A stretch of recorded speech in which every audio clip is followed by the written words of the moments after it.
China's top political advisory body convened its annual meeting today, kicking off a political high season that will continue with the opening of the country's top legislature later this week. Well, eyes are on the main event at the National People's Congress, where Premier Li Keqiang will announce the country's growth forecast for 2016 on the opening day, Saturday. Our Hwang Ji-hye tells us what we need to watch out in this year's meeting.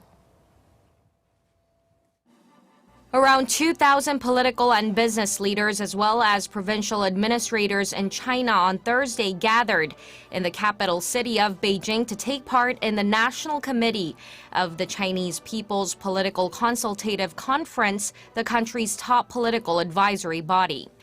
The conference marks the opening of the so-called two sessions event, with the key National People's Congress kicking off on Saturday.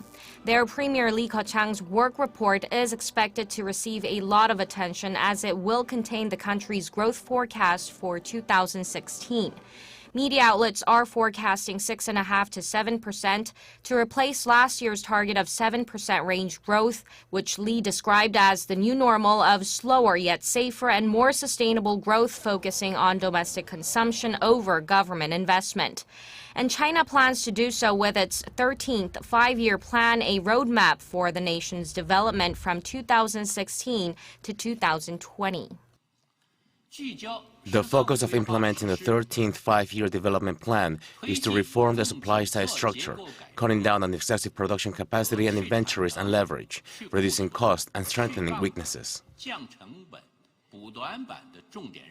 While the economy is forecast to be a major focus, air pollution, especially Beijing's chronic smog, is also expected to be high on the agenda.